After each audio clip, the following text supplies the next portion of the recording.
And we continue the conversation further now with Lisa Makaula, who is an advocacy officer at the Green Connection.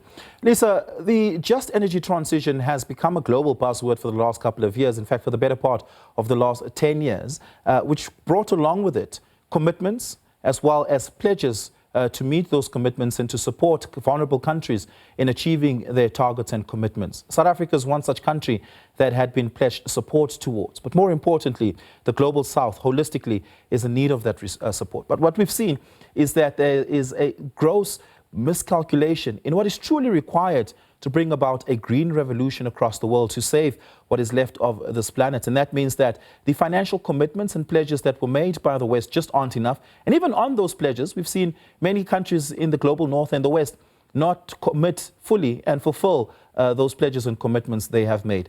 Is COP30 a platform where that could truly be resolved, given that the world has turned radically right with Donald Trump leading their charge? I mean, it's been talks for quite a long time, especially when it comes to climate finance. And I think with South Africa, particularly, and you mentioned the context of the Global South, we understand that the African countries are mostly struggling when it comes to debt. We're still recovering from COVID as well. So these discussions are very much important, especially when it comes to the discussions of finance. We cannot afford to have loans. As developing nations, we do need grants, especially to support the just energy transition.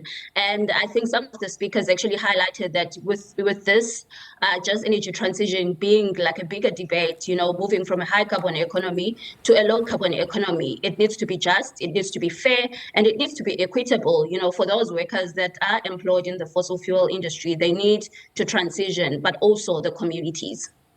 Let's talk about what that transition looks like, because at the top of it, it looks noble, right? That is to say, a transition into green energy, which brings along with it new and nascent technologies, like carbon capture technology on the one hand for high emission operations, but as well as battery storage, solar PV, as well as wind energy instruments. But that requires the mining of what we call critical minerals, so to speak, across the world. In the clip, in the package that we showed, one particular gentleman says, to you, the mining of lithium is a green revolution. To us, it is red waste, and it leaves us worse off. And so the climate, the just energy transition itself is not entirely a linear, monolithic, beautiful picture. It too has pitfalls that need to be addressed.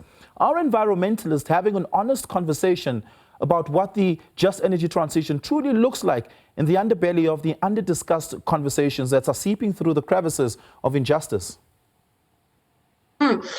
It's actually a very good point that you raised. When we speak about the just energy transition, we can't shy away from the fact that there are critical minerals involved, and the mining of these critical minerals, it happens within the roots of the communities.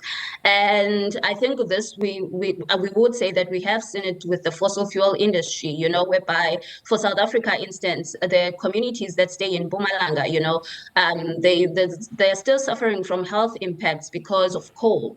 And for critical minerals and this green industrialization that is happening, we cannot shy away that these are injustices that have been happening in the past.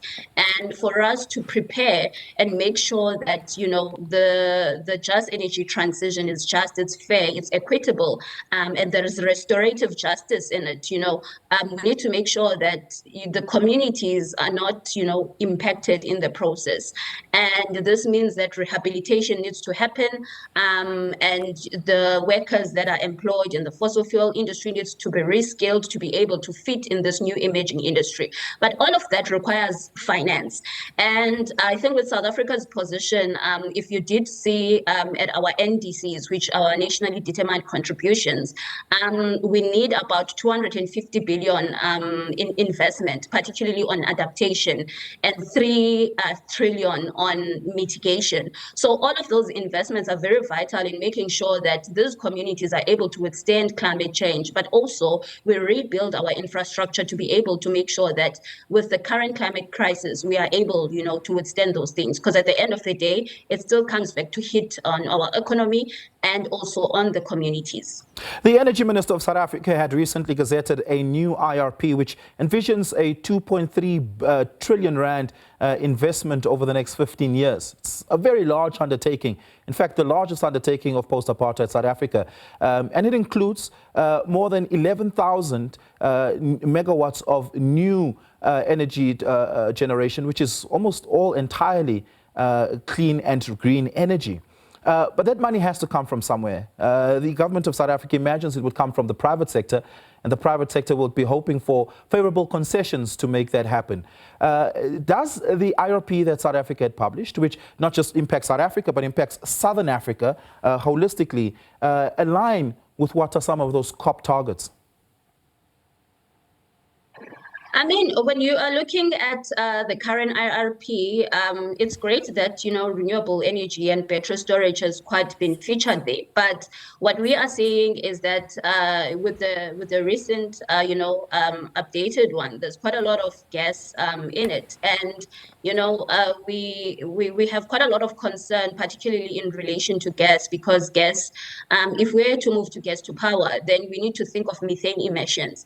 And methane emissions are 82 times, more potent than carbon dioxide over a 20-year period. So this could have an impact on, on our climate.